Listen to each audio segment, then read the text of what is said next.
testing, one, testing, 1, 2.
Bless the Lord, oh my soul, and all that is within me. I shall bless his holy name. It is amazing who the Lord is creating within us. When we consider the works of his hand, how mighty is our God. Let's just kind of enter into prayer for a moment, and we want to welcome those of you who are going to join us on tonight in live stream as we connect in our relational experiences in our marriage, and as we consider the diminishing of vows and vows that are under siege during this season. We know that God has a word for us. Come on, let's pray. Father, in Jesus' name, we just thank you for your grace. Thank you for your divine love. Thank you, oh God, for an opportunity to be present on tonight. Thank you for the couples that will enter, Father, for those who are yet streaming with us, for those who are online, those who are connecting, those who yet recognize that you're calling us, even as a collective body, even as families, as individual entities. You're calling us and you're summoning us, Lord, in a season of great challenge, of great struggle. You are a great God. And for this, we say thank you. Father, we invite you into dialogue on tonight, even as we ponder, even as we contemplate all of your greatness, all of your mighty works. We want to say thank you in Jesus' name. Amen. I have been excited. How many of you have been excited? Amen. I see some of you that are joining us online on tonight. And so we're just excited. And we started out on last night, and we're talking about vows under siege. And you should have your materials. Is there anyone here with us that does not have a booklet? Because if you're here in the sanctuary, we gave them out on last night. And so if you need one, just lift your hands. And so we have quite a bit that we want to cover on tonight, and we will be able to share in this first hour live stream. So welcome, welcome, welcome. Thank God for you. I see that you're watching, Eddie. Welcome. We want to thank the Lord because he's a good God. I want to just kind of give a recap so that if you are watching online and if you desire to download the information, we want you to know that it is online, and you can download the Vows Under Siege document in our embedded video player on the watch page of our website.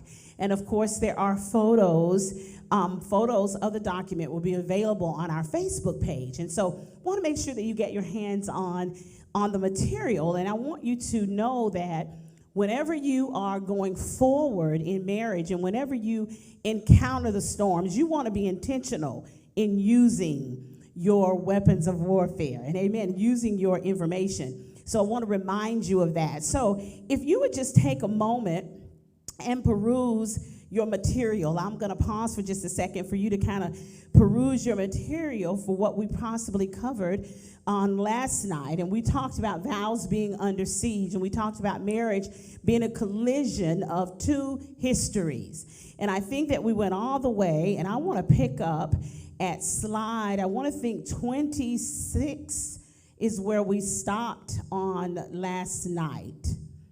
I want to look at slide 26, and I want to pick up from there. And it says, all of us filter what we see and hear through the lens of our own experiences. Personal tragedy, physical or sexual abuse, quality of family life when growing up, educational level, faith or lack of faith. Any of these affect the way we view the world around us. I want to remind you to just take a moment while, if I'm talking and you want to jot down a thought that comes to you as we are talking, something that you would bring up when we get ready to go into question and answers or dialogue, something that would stimulate. I want you to make sure that you do that, okay? So when you think in terms, none of us enter marriage clean. We talked last night about how our lives are a story. Our lives are a narrative. Marriage brings surprises. Reverend Nixon and I on today, we were in the car talking, and it was so interesting and empowering because we were talking with a loved one, and she was sharing her story. And as she shared her story, she was sharing more information with us that we never heard before, which was really, really a good thing for us because we're developing and we're taking parts of the puzzle that makes up the conglomerate of our experience. And we were like, wow, we didn't know that. We didn't know that. And so I want to encourage you, even in relationships, that you not get to a place where you figure you already know each other completely. Because there's always dimensions and dynamics of experience within all of us that we haven't shared. There are things within our lives, there are things within my life that I haven't even downloaded myself. Things will happen, and then as you get older, you make sense of it. Well, the blessing of being married is that we make sense of things together. And so there are no, when you look at a person's story, when you look at a person's journey, I believe our challenge is how do we be present with each other while each partner or each spouse makes sense of their journey. All right, so to one degree or another, we each bring our own emotional, psychological, and spiritual what? Baggage. Wow, all of us, each of us. Whatever our spouse says, we hear it through the filter of our own history and experience. I want to tell you that when I look back over my life, I realized that there were a lot of things that I had to learn and teach myself. Okay? How many of you can relate to what I'm saying? And a lot of that I learned by trial and error.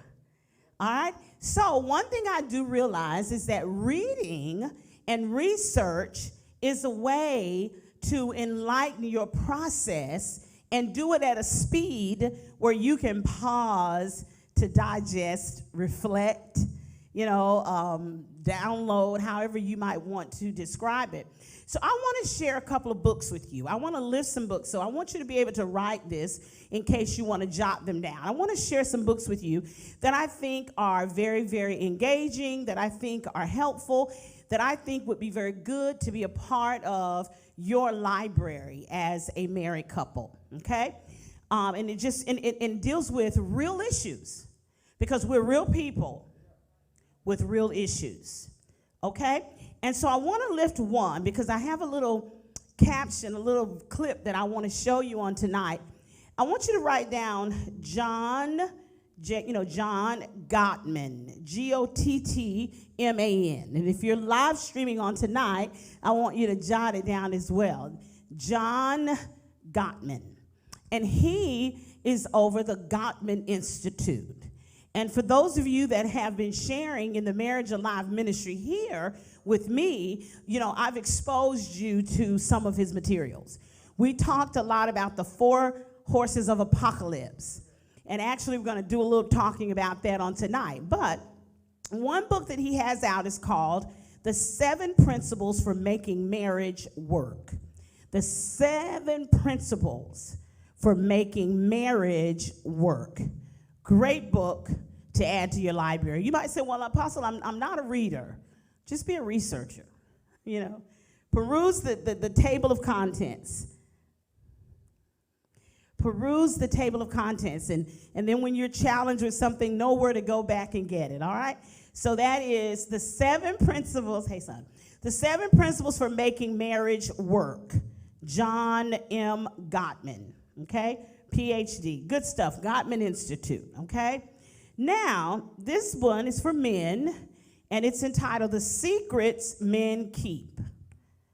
Must have. The Secrets Men Keep. And it's by Stephen Arterburn. And he also writes a book entitled Every Man's Battle. And we did that book here in small groups. Yes, dear. His last name is Arterburn, like art, and then Arterburn, Arterburn. Stephen Arterburn, amazing author. Great stuff. Great stuff. He's over a clinic, but he's really good stuff. Then, of course, Healing the Wounds of Sexual Addiction. Healing the Wounds of Sexual Addiction. Many of us were exposed to his material when we did the Conquer series, and it's by Dr. Mark Laser. I had the privilege of going to a conference in Dallas where he was there. Powerful. Healing the wounds of sexual addiction. And I want to say a word about sexual addiction. Every time the enemy attacks, in our lives, in our story, he attacks through limbic lies. And we talked about limbic lies, the limbic system of the brain being the emotional part. And how Satan tries to rush to the emotional parts of your life and your mind and deal with lies that you grew up with or lies that were sown in your life as a result of trauma that you experienced. And so a lot of times when we are under pressure, we as people have a tendency to navigate to something to soothe the pain, something to numb the pain, something to anesthetize the pain. And if you're not careful, we can be challenged and get delivered from one addiction and swing to another addiction. I believe that we are all wounded healers. That God has called us to help to heal others. But first, we need to have our wounds healed ourselves. And so the title of this is Healing the Wounds of Sexual Addiction. And this is by Dr. Mark Laser, okay? Also, this one here, I want to think that Dr. Laser just recently passed. Did he? He just recently passed because when I heard him, he had cancer. And he and his wife traveled. They were therapists, and they traveled doing workshops. And I want to think he was in stage 4 cancer when I heard him. And his wife, he had a ministry, powerful ministry, and he had an addiction to porn. And so he talked a lot about this. These are real issues that we deal with in life. And I'm here to tell you right now, there are a lot of leaders that are struggling with sexual addictions. And they don't want to face them. They don't want to deal with them. But what they don't realize is that shadow side is in the cellar. And it's coming up the steps. And so when there are things that are going on in our lives that we need to deal with, and we fail to focus on them and deal with them, they'll deal with us. Okay? So that is Mark Laser. He has amazing stuff out. His wife has a book out that's called Shattered Dreams. And it deals with when your spouse has been unfaithful. Okay? Shattered Dreams. I want to think that we did it in a small group here. This book here is called Out of the Shadows, Understanding Sexual Addiction. This is by Patrick Carnes. Patrick Carnes. Now, it is so good for you to know these references because you might say, well, that's not my struggle. But you might meet someone next week and that might be their struggle. And so you just might need something to recommend, okay? And so that's Out of the Shadows, Understanding Sexual Addiction, and it's by Patrick Carnes. And here's something that I really, really think you must have on your shelf. She has it. That's the first thing I hit her with when she wanted to get married. Sheet music. Sheet music. This is very deep, but it deals with uncovering the secrets of sexual intimacy in marriage. This is Kevin Lehman, and boy, does he get deep. Oral Delights. Wonder what that is. All right, so if you're scared, leave this one on the shelf. But this is wonderful. This is a great read. Sheet music. Actually, this is by Dr. Kevin Lehman. Probably 15 years ago, we did this. It was a bigger book then, but this is small so you can hide it in your purse. Don't be like me going to Barnes & Noble's reading all the books, and then when they pass by, I hide, Okay? Sheet music. You need to have it. Then, this is a twofold set. This is entitled Running on Empty. And this is Running on Empty No More. And I'm going to tell you what these books are about. Very powerful, very powerful. This book is about overcoming your childhood emotional neglect. Yeah, I did this with a leader, and she really benefited from it. It's very powerful. It just deals with childhood emotional neglect, family of origin issues. If you grew up in a family where, you were there but probably invisible, or, you had a parent who was maybe struggling and unavailable, inaccessible, it's just powerful, and it deals with a lot of good stuff, okay? So that's a set. This is by Jonas, Jonice, Jonas Webb. This is a terrific book about what you didn't get in childhood. Guidance, attunement, and in some cases, love. Okay? So it's by Jonas Webb. And all of these you can get off of Amazon. This one here you don't need, but for those who are live streaming and you're not married and you're peeping in at us, Sex, God, and Single Life. Sex, God, and Single Life. Hafiz Badku.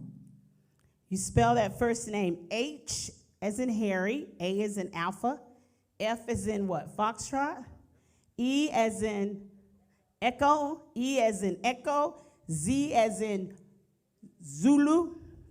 So Hafiz Badku.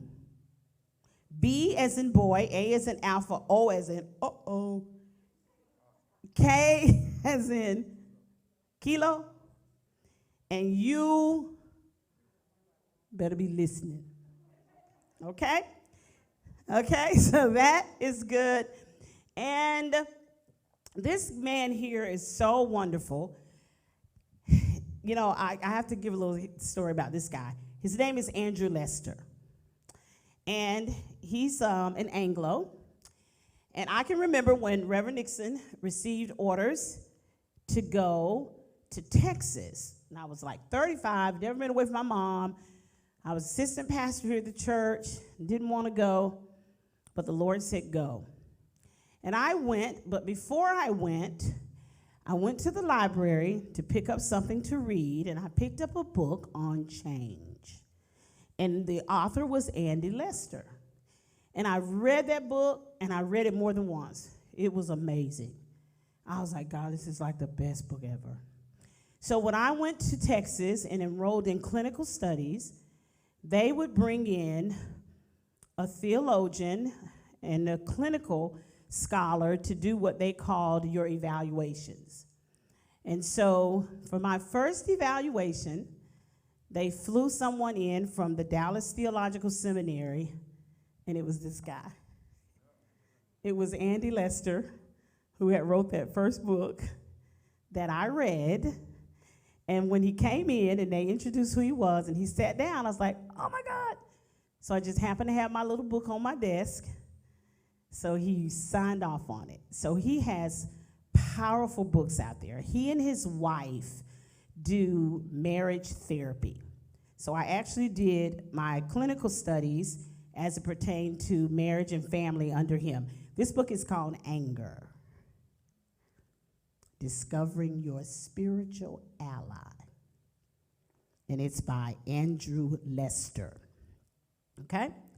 So I think that's it. I'm going to leave these up here. But I want to, just want to encourage you to read. How many of you like to read? Oh, okay. Well, just read, because you know what they say. If you want to hide knowledge, hide in the book. All right, so you guys are here now. So we want to get down to the nitty-gritty tonight. What is that? That means that it's going to be a safety zone in here after we say goodbye to our live streamers. And so some of the things that you want to get out that I could feel in my belly that you were holding on to last night, I'm going to call them out. But for tonight, I've got a little clip up there that I want to show you, and then we're going to dig into the rest of our slides, and then we're going to go forward. But I have a clip. But before we go to the clip, let me get some help handing out. I want everybody to have a copy. We want to take a look at the 4 horsemen of the apocalypse. Okay? Hey, Pastor Charlene. All right, so I want to talk about the 4 horsemen of the apocalypse. And so after you get a copy, I want to show a clip, okay? And then we want to go back into our slides, because we're gonna deal with these slides. You know, Dee Dee made these slides for me, and there was 91 of them. Can we put our hands together? Yeah. And I've got something special I've got planned for her. God is good, and I'm just so blessed to have, the dedication of my people. I mean, they are just on top of it, and I'm grateful. I just show up, and they have everything in place, and that's a good thing. I remember times when I had to do all of it. If it was refreshments, I had to set them up. But the Lord sent y'all. I guess he knew I was going to be getting a little older. So, can we run our little clip that we have? Okay, thank you, Mama. You're so selfish. Ugh, what an idiot. It's not my fault we're always late. Forget it. Turn up just a little bit, D. Criticism, contempt, defensiveness, and stonewalling. Dr. John Gottman calls these negative communication patterns the 4 horsemen of the apocalypse, because they'll lead to the end of your relationship. In fact, he can predict this relationship failure with over 90% accuracy if the behavior isn't changed. So, what can you do? Well, at the Gottman Institute, we understand you might not even know you're communicating this way, or you might not know how to control it. But if you practice the following 4 research-based antidotes, there is hope for your future. Criticism attacks the character of the recipient, instead of focusing on a specific behavior. The antidote to criticism is to talk about your feelings using I statements, then express a positive need. Contempt is an expression of superiority that comes out as sarcasm, cynicism, name-calling, eye-rolling, sneering, mockery, and hostile humor. Contempt is the greatest predictor of relationship failure and must be eliminated. The antidote to contempt is to treat one another with respect and build a culture of appreciation within the relationship. Defensiveness is self-protection through righteous indignation or playing the victim. Defensiveness never solves the problem and is really just an underhanded way of blaming your partner. The antidote to defensiveness is to accept responsibility, even if only for part of the conflict. Stonewalling occurs when the listener withdraws from the conversation without resolving anything. It takes time for the negativity created by the first three horsemen to result in stonewalling, but when it does, it can become a habit. The antidote to stonewalling is to break for at least 20 minutes. Calm down, then return to the conversation. Spare your relationship from certain destruction. Learn more about eliminating the 4 horsemen by visiting our site. All right. Okay. I wanted to throw this out. Michelle's up here trying to figure out the gender of them. Sorry, I didn't look at that far. I didn't get that far. So let's just say they look, you never know people had their hair cut short. Look at the 4 horsemen. What name them for me? Criticism, contempt, defensiveness, and stonewalling. I want you to take a minute and I want you to find yourself. Not your spouse, but yourself. Yourself. When you are battling with an issue, do you find yourself resulting to criticism, contempt, defensiveness, or stonewalling?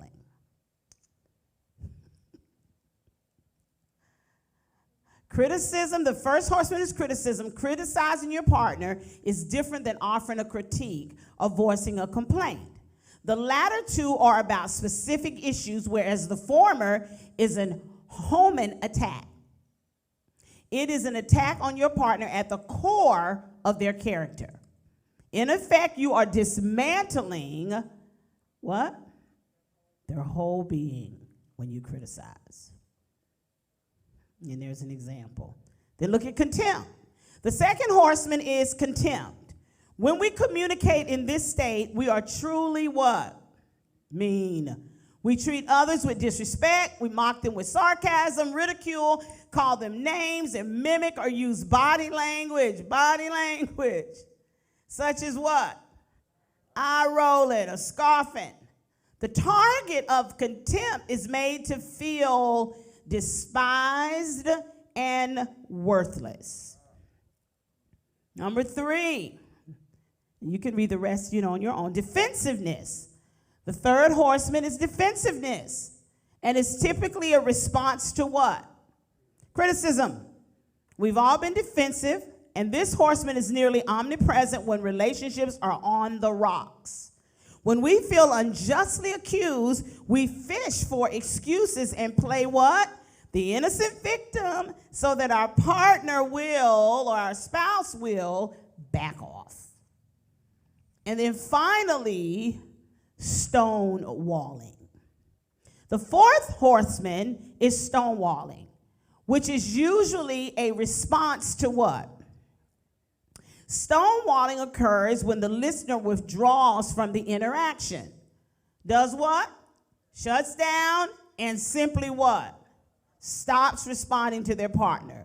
Rather than confronting the issues with their spouse or partner, people who stonewall can make evasive maneuvers such as tuning out, turning away, acting busy, or engaging in obsessive or distractive behaviors. I want to lift the word defense mechanisms, because all of these are what you would call defense mechanisms. I am feeling threatened. There's something going on that's causing me as a person, my identity, my character, to feel threatened. Are you in a relationship where you're feeling like you can't be who you really are? Because when we talk about love, we're talking about unconditional love, meaning I accept you as you are. I want to look at slide. Any comments? I can take them tonight. Any comments? Let me back up. How would you know if you're in a relationship where you feel that you can't be who you are?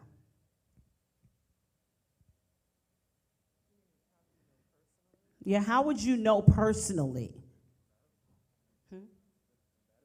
Combative. The environment's combative. Fearful to speak.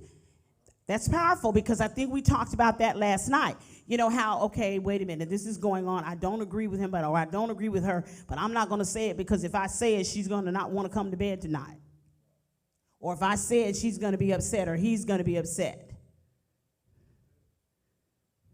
And what happens is when we suppress who we are, after a while, that can become a denial of the self. I had a situation where we knew a couple, a wonderful couple, and she was so controlling. So controlling. She had to control everything. If they wanted to go out to dinner, she had to tell them where they could go. And I think he put up with it for a couple of years. He was very quiet, very silent, very compliant personality. And then one day she came home and everything was just cleaned out.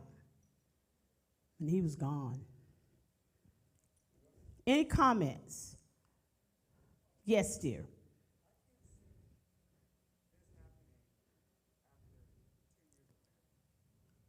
Okay, tell me when you say, I can't see this happening, tell me, flush out this for me.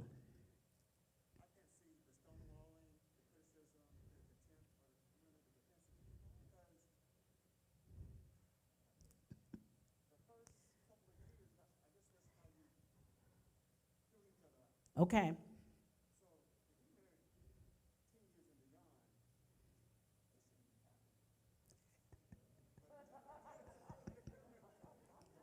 Great comment, though. Great thought, because,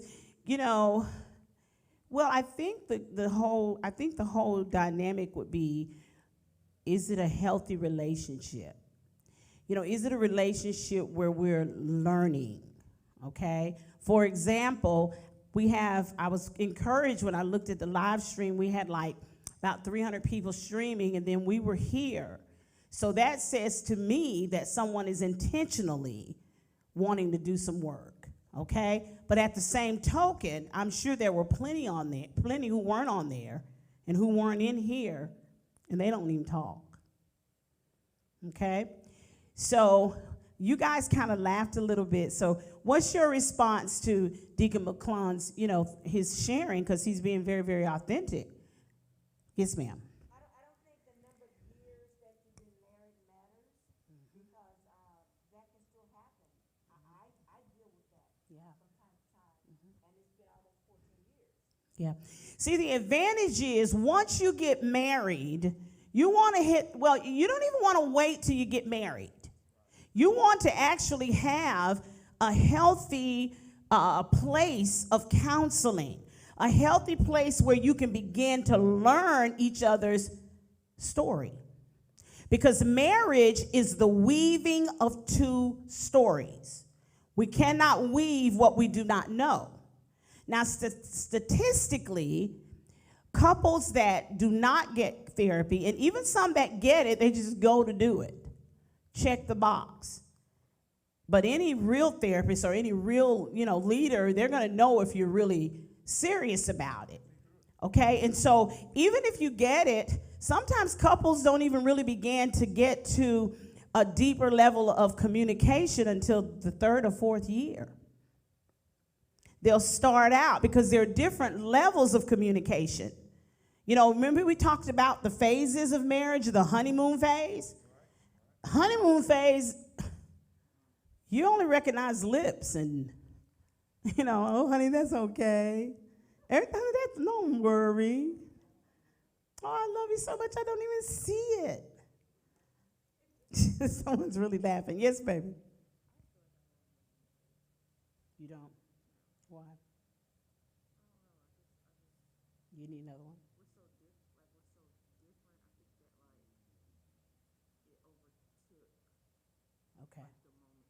Michelle is saying that perhaps, I didn't mean to say your name, sorry. She says perhaps she's beginning to wonder how much of a honeymoon phase you have. Or how many, did she really have a honeymoon phase? You had one. You're still in it. Your daddy said we helped pay for it, but no, Terrell paid for that honeymoon. Terrell's like, But listen what I'm saying. When I stand back and assess just the dynamics of a couple, you're still in your honeymoon stage. And the honeymoon stage can last for a while. Now, here's what's interesting. A honeymoon stage doesn't mean it's all bliss. Okay? Some people think, no. A honeymoon stage is that initial stage of marriage. And if you have conflicting personalities, you start clashing before the wedding. But you're still in the honeymoon stage.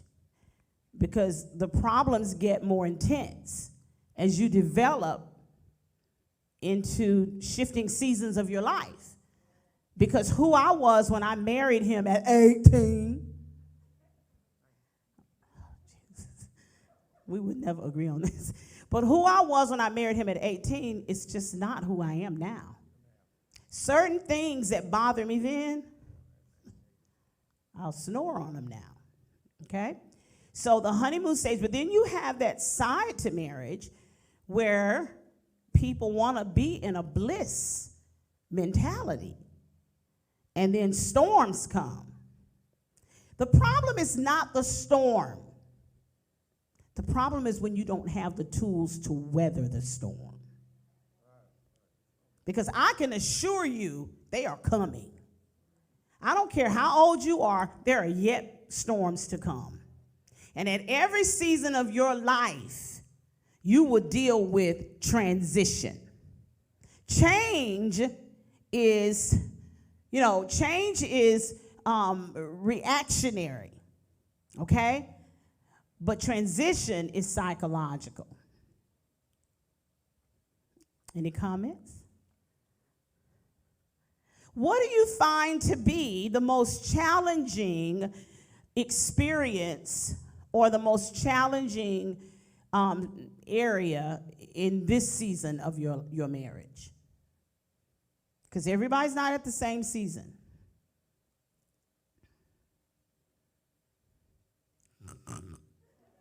Luana? Communication. Yeah. Okay. Who else? Reverend?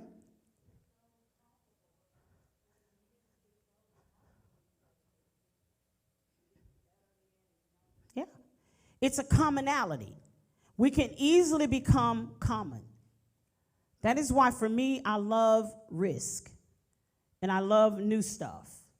Meaning, hey, let's take this voyage. Or let's go here. Let's do this. You know, just because we're 60, it doesn't mean that we can't take a cruise to Alaska. That's his dream, so I'm going to go with him. I just need to borrow a couple of y'all coats and some biofreeze. Alaska. Who else? Lisa?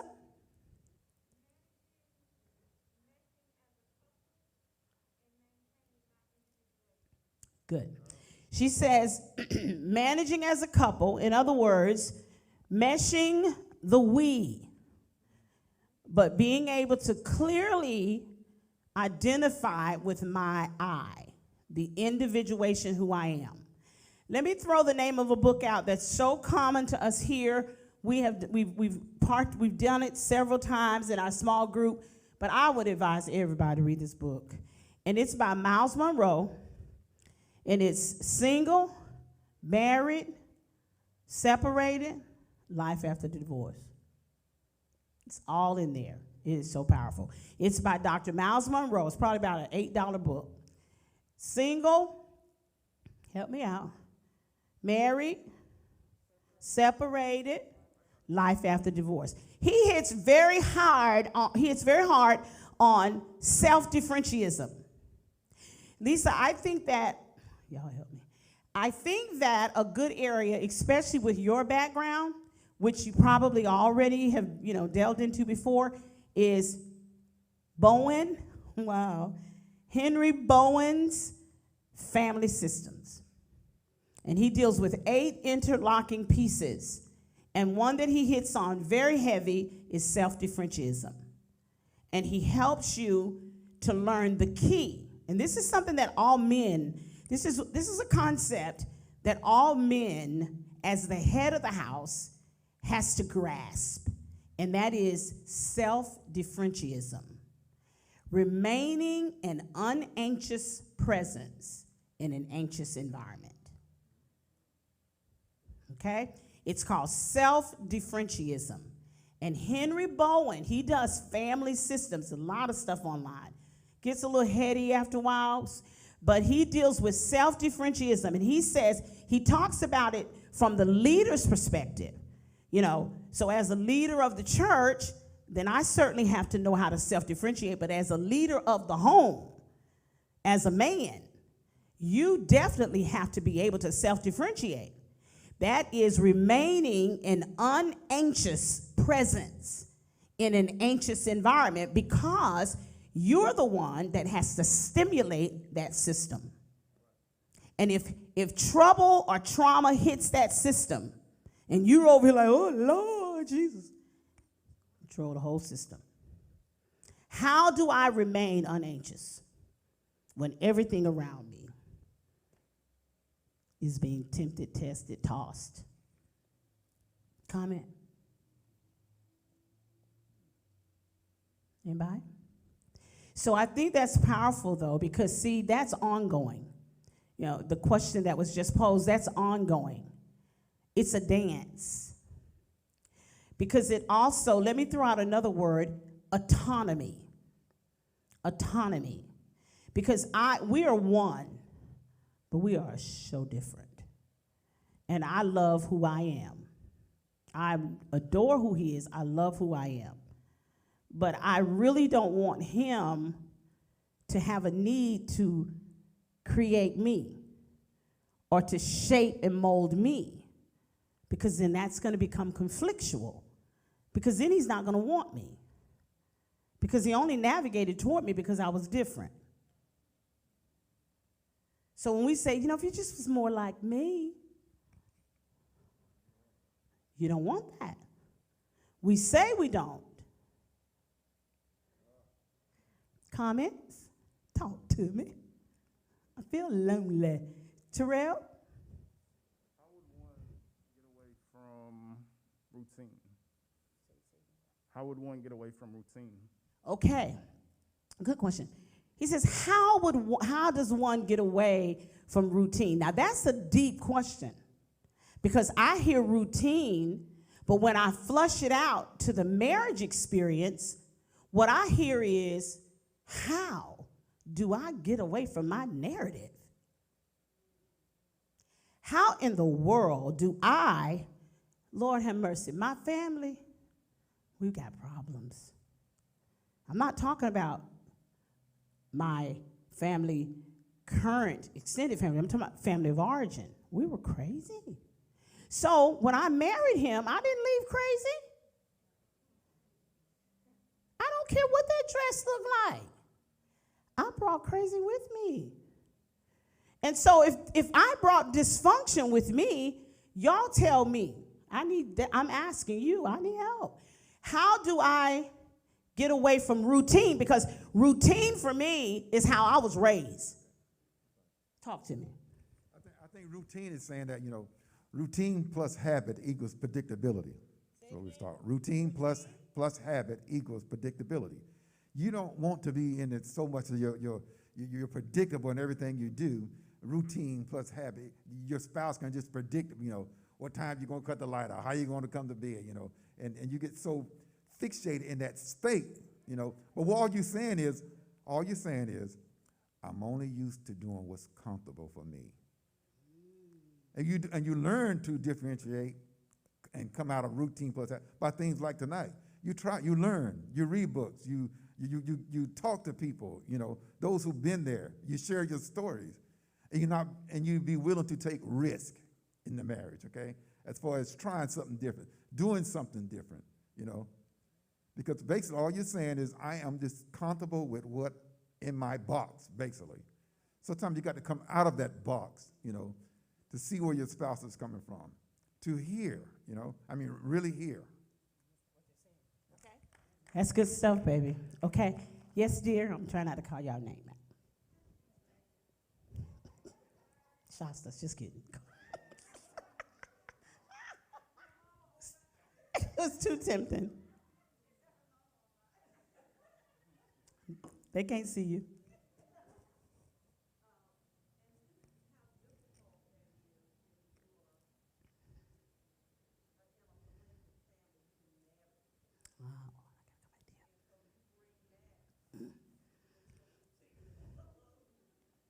Oh, that is so good. I'm so glad. The comment in this, for those who are live streaming, we're talking about how do I come out of routine? And so we're correlating that, we're connecting that, we're putting that in juxtaposition to the fact that routine is our narrative. Routine is what we are comfortable with. It is the paradigms of life, the patterns of life that we have been accustomed to. And so now, we just had another part that was interjected. And then what if we have a blended family? Meaning, someone has children. When you marry, you already have children, and you bring together several families. Well, now that takes me back to the altar.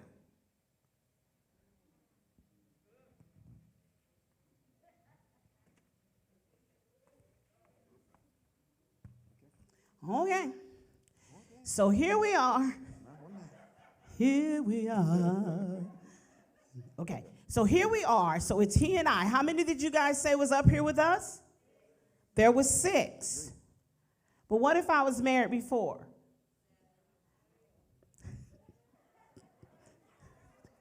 12. And then he been married twice. Case in point. Okay? Somebody said too much. But you do understand what we're saying, right? So now here's what I say. Sometimes there are stubborn stains in garments. And you have to use different type of stain removers.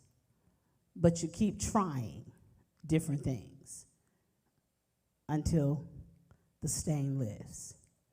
But then sometimes if the stain doesn't lift, you get a new garment. You make a change. But I want to say the beginning of the question that was lifted about how do I get away from routine? The very first thing is to recognize that it is routine. Because there are some that are not even willing to recognize. Remember we read the book? Women are like spaghetti, men are like waffles. And it was likening, how women are with our mind, all these spaghettis all over the place. And men park in their do-nothing boxes. What are you thinking? Nothing. What you doing? Nothing. Reverend Tuggle, I'm sorry. Okay, you think about it, put your hand back up, okay? Because I want all questions, okay? So, when you think, I want to lift this slide up to you, okay? And it's slide 27, says the needed narrative. And I want to just say this too, that couples in crisis, this dimension is vows under siege, okay? And so we will continue to engage the training, okay? So I'm not the type that says we ought to get through every last one of these slides, but we will get them all, okay? Should we pick up in our next session, okay? So the needed narrative for going forward on the marriage spectrum needs to be shaped, catch these y'all, underline them in your book, needs to be shaped around recall, reimagining, and rebuilding what appears to be in ruin. Okay? Recall. Somebody said, well, honey, I've been dipped in the blood, I'm Holy Ghost filled, sanctified, and I don't remember. Anything that traumatized me and wounded me, I remember. Whether I'm letting the misery from that memory hinder the growth of my marriage is another thing. But you need to be able to know, if no more than to say, hey, I'm delivered from that. So sometimes you have to recall something, and in recalling it, make sure that we have the same account. Write this on your sheet. What really happened? Because sometimes when things happen in marriage, two parties go away with a different account of what happened. I told y'all one time my sister and my mama was fussing. My mama had a different, my mama said, my sister said she was trash. And my other sister was like, oh my God, you call my mama trash, call my mama trash. I knew that my sister hadn't called my mom trash because that didn't sound like her. No, my sister said, you're being messy.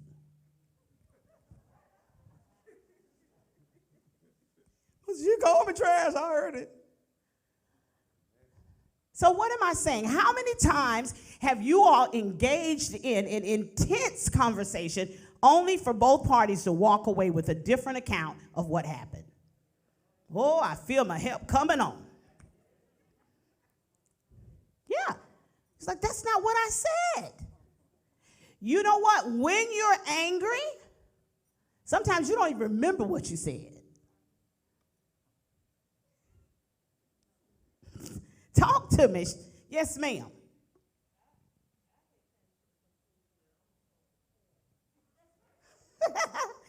She gonna say that's illegal. She said she gonna start recording.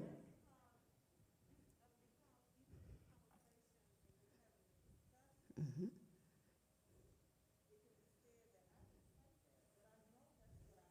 Mm-hmm.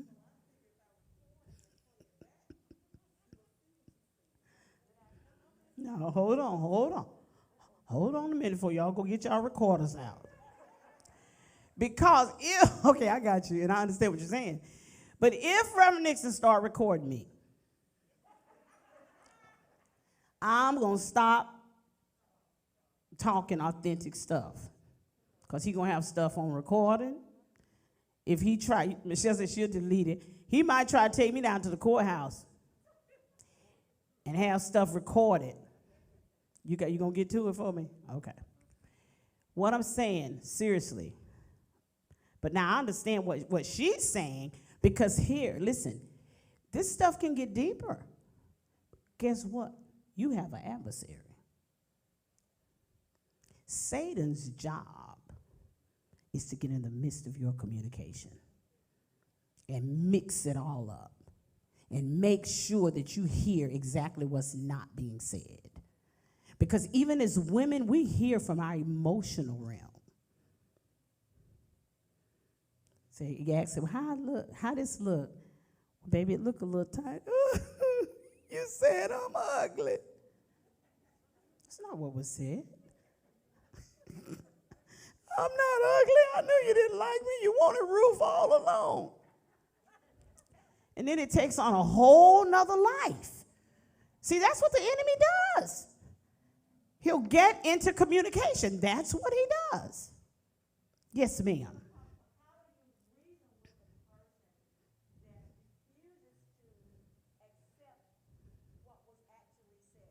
You can't. The end. That's the defense. You can, until you blue in the face. A person has to want to hear. And you know what? Sometimes they know you're saying what's right. But you know what? They mama used to do that. Or they auntie that raised them. So they're saying, you know what? I did that then. I ain't doing it now. A person brings their baggage. And when I say that to Reverend Tuggle, that is candid. I have seen people talk and just try to plead and try to plead. But if a person does not to hear you, that's the whole thing. When you start dealing with trying to handle conflict, you got to first have an environment where they're willing to take their shields down. Because they're not hearing each other. And whenever, the question was lifted about, I'm going to record. Well, he recorded me once. I was snoring. I was really snoring. He said, it's 5:0500 hours. 0530 apostle is snoring. Because I told him I didn't snore.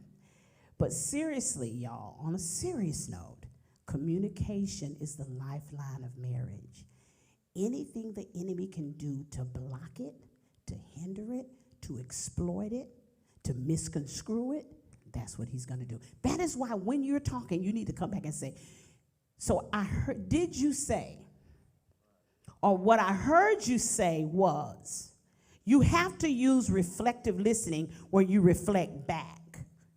Okay, so what I heard you say was that every time you ask me how much money I spent, I won't land the plane. Is that what you said? Because when you ask me, you know what, when I went down to the bank, I will make a whole story. And then he'll just be like, land the plane. What'd you spend? Lisa?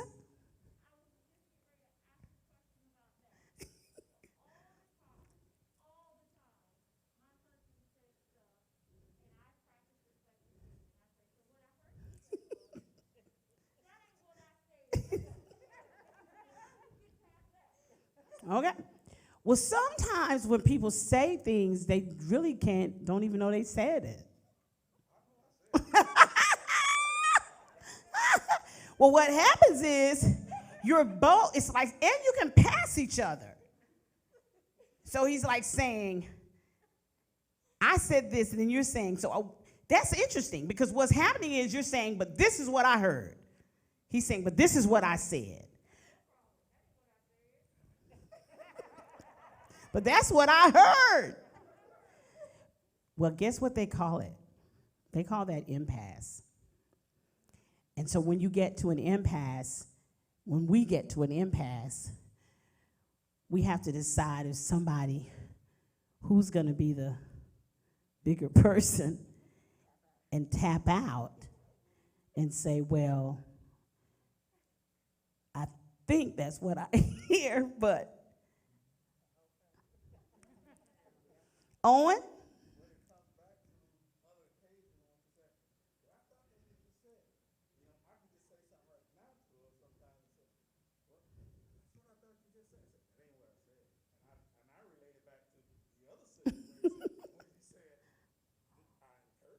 Do you drag caskets up? She says yes. She's.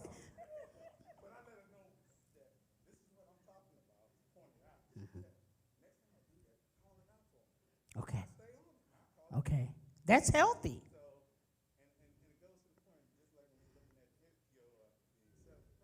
Mm-hmm. Yeah.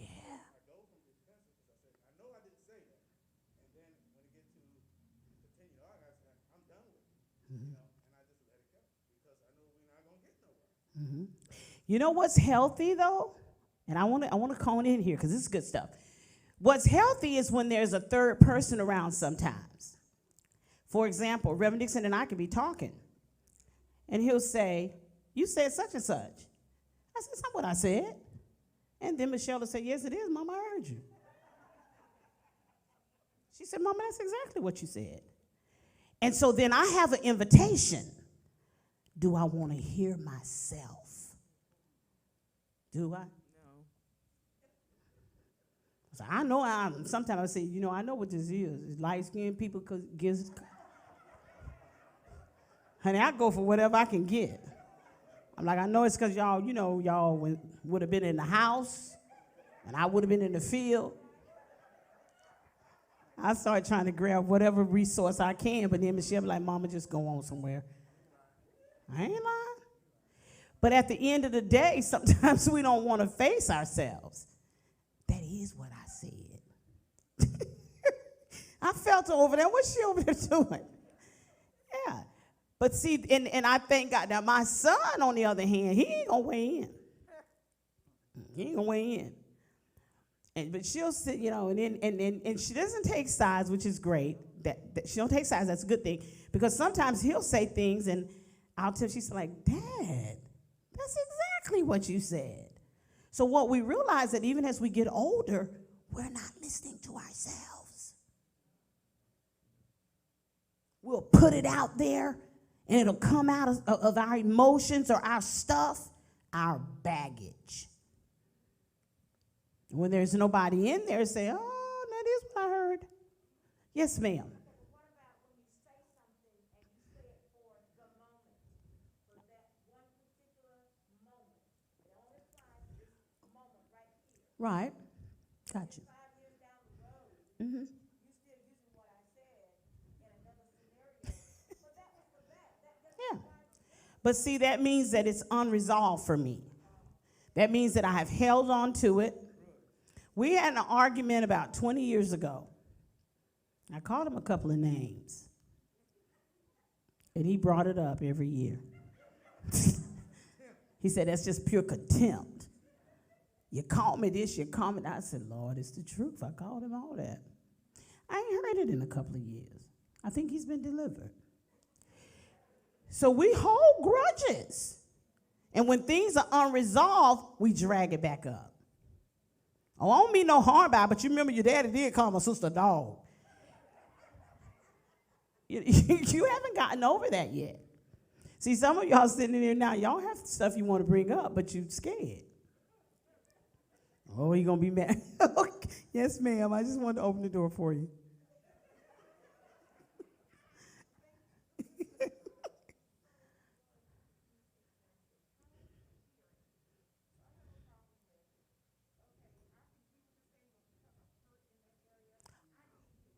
Good.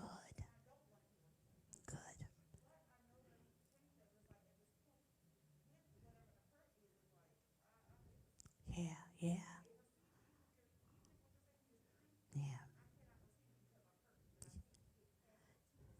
Yeah. That's right. It's a tender area. See, also communication has to be in a safe environment.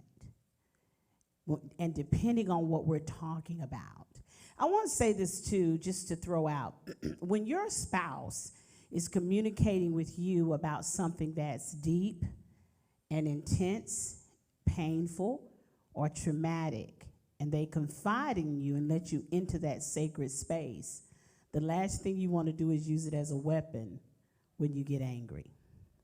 Bring it back up and throw it back out, because that it's like a puncture wound. But it has to be, sometimes you have to intentionally decide on a time that you're going to discuss something when it's safe, when emotions are not high.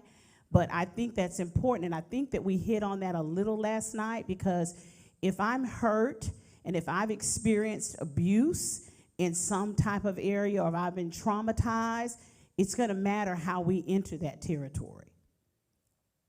It's going to matter.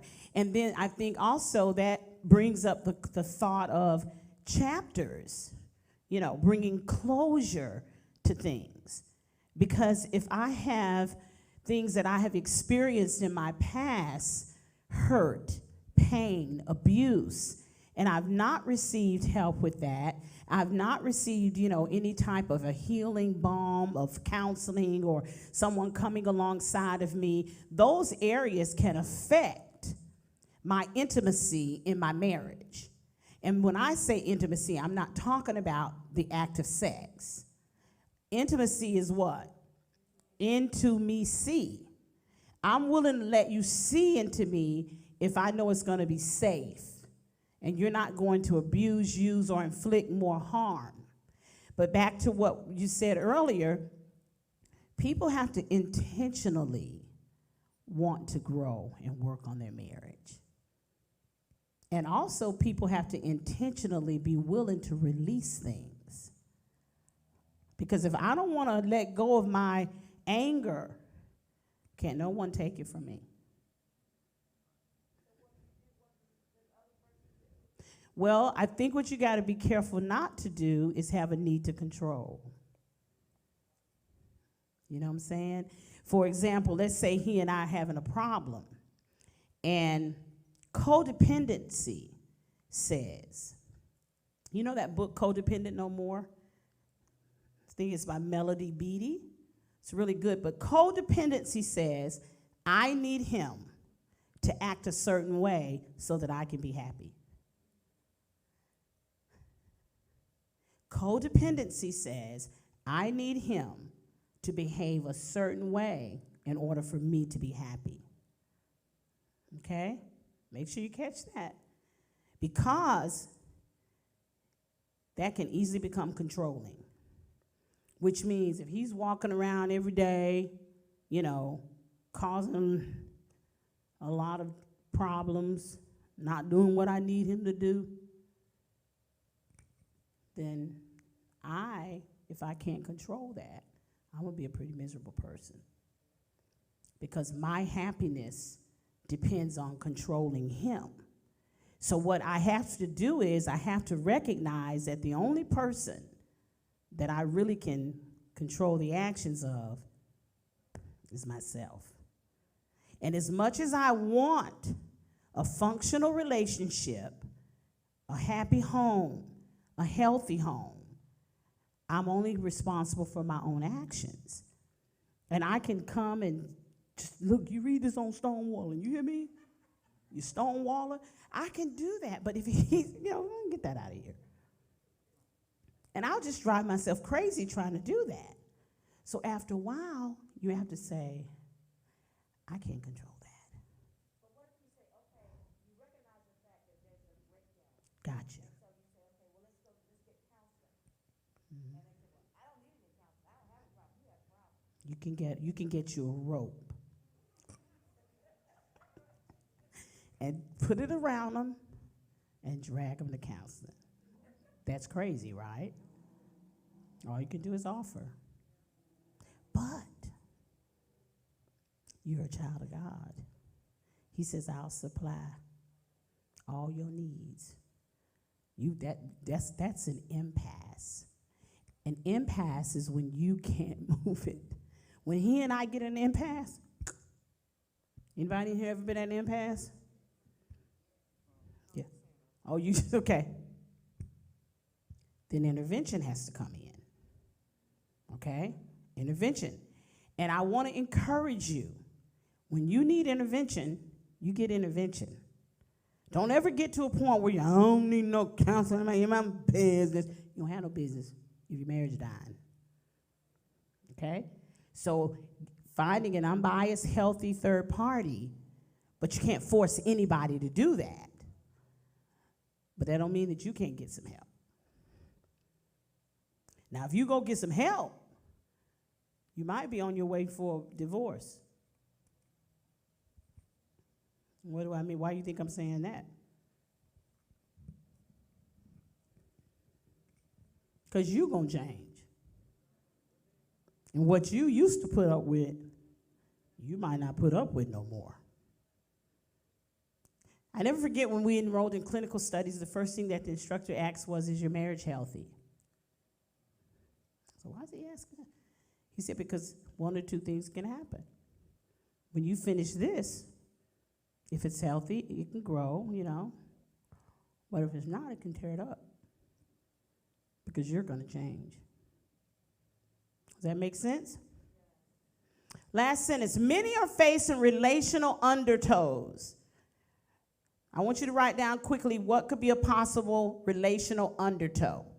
Many are facing relational undertows in nefarious situations, meaning wicked situations. Many are facing relational undertows. And I want to just bless and thank God for all of the questions. And I want to thank God for, just you being comfortable enough. And don't ever think, oh, God, I can't ask this. Or, oh, God, I'm asking. No. That's the purpose of this. So let me bless that. Because sometimes the questions that you ask, someone else wants to ask the same thing. Okay? There can be a life. Next slide. There can be a life amid the ruin. Sometimes one must, my time is gone. One must find a way to celebrate small things in the midst of ruin.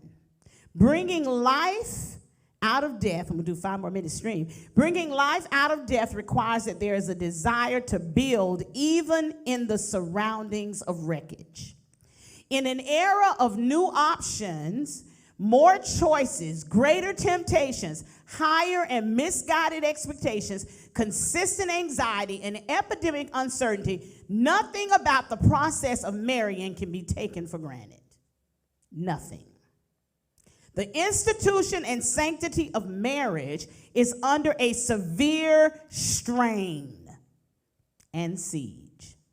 We are experiencing great change within our society, and these changes can have an adverse effect on marriage and families. Dr. Miles Monroe states in one of his books, change is often the source of uncertainty and a measure of fear and anxiety.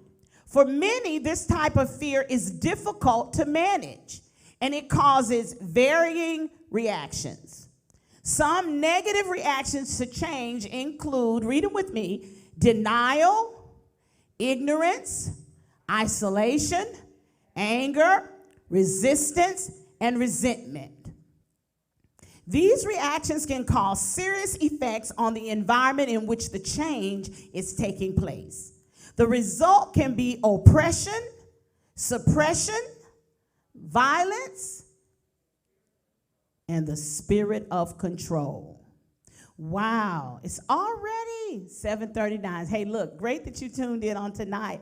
And I just want to thank God for you, and I know the Lord is with you, and he's working. And irregardless of what the enemy is bringing your way, God is going to bring deliverance. And we decree and declare right now a deliverance in your life, a deliverance in your relationship. Don't allow the enemy to convince you to throw your hands up, because God says he is with you, and he goes before you to make crooked places straight. Be intentional. Gain knowledge. Peace. Shalom.